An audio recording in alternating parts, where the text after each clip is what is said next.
Imarabdan, les marabouts. Au fil des âges, le titre de marabout a souvent été usurpé à tort par des sorciers. Mais qui sont vraiment les marabouts? Marabout vient d'Al-Murabitoun, autrement dit les Almoravides, ce qui signifie les gens du riba.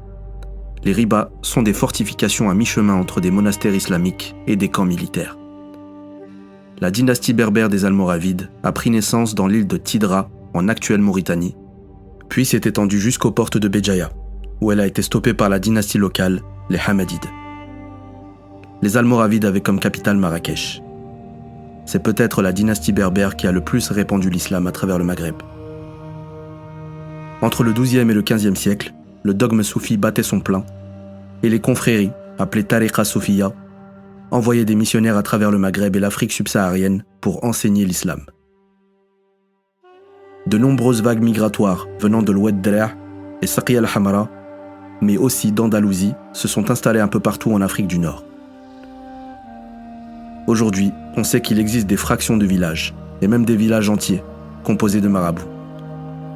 Ils sont considérés par tous comme la noblesse religieuse, sachant lire et écrire. Partout où ils s'installèrent, on leur construisait des zaouïas, des sortes d'établissements religieux et scolaires, autour duquel les confréries soufis se structurent. Ils enseignent aux locaux les sciences islamiques, la lecture et l'écriture de l'arabe littéraire. Les premiers marabouts se disaient Shorfa, descendants du prophète Mohammed, alayhi salatu wassalam. Les hommes portent le titre honorifique de Sidi et les femmes de Lalla. Cette origine noble leur conférait un rang religieux plus élevé que celui d'un calife. Tout en haut de l'échelle se trouvaient les cheikhs, puis les califes, puis les muqaddam. Dans les anciennes croyances soufis, par leur niveau de piété, on dit qu'ils pouvaient intercéder pour celui qui le demande auprès d'Allah Azza wa Jal. Ils sont rattachés à une silsila, une chaîne de transmission de la maîtrise spirituelle appelée Haqq, qui suit une voie ésotérique de l'islam selon les soufis. C'est en réalité un maître spirituel qui mène une vie de dévotion, recluse et ascétique. Souvent, la population locale lui attribue toutes sortes de miracles qui ont donné lieu à de nombreuses croyances populaires. Le saint est généralement enterré dans un mausolée, appelé Quba, en raison de son dôme. Les marabouts avaient un rôle très important dans chaque tribu. C'est eux qui proclamaient la guerre sainte, qui réglaient les conflits internes et les conflits entre tribus.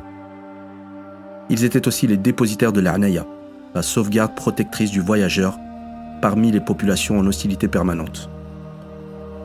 Leur influence était telle que les locaux leur apportaient chaque jour des provisions, du bétail, des offrandes en tout genre, tout cela pour solliciter leur intervention auprès du Tout-Puissant.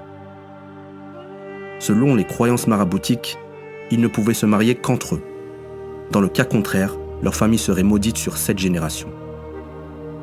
Au départ, le statut de marabout ne pouvait être attribué qu'avec la présence de 4 témoins shorfa qui attestent de sa filiation. Ces pratiques ont cessé vers le XVIe siècle. À cette époque, l'obtention de ce statut se fit sur la base de la piété.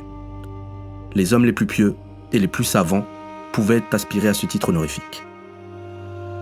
On retrouva dès lors plus de marabouts locaux que de shorfa. Pour exemple, la ville de Béjaïa, autrefois appelée la Petite Mecque, tant elle brillait par sa piété, était appelée la ville aux 1000 mausolées, tant il y avait de saints patrons.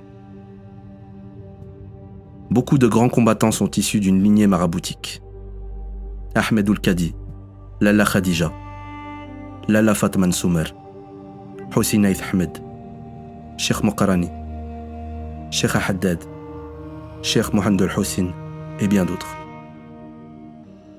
Aujourd'hui, les marabouts ne sont plus une ethnie, mais sont dilués dans la masse. Sont-ils arabes ou berbères?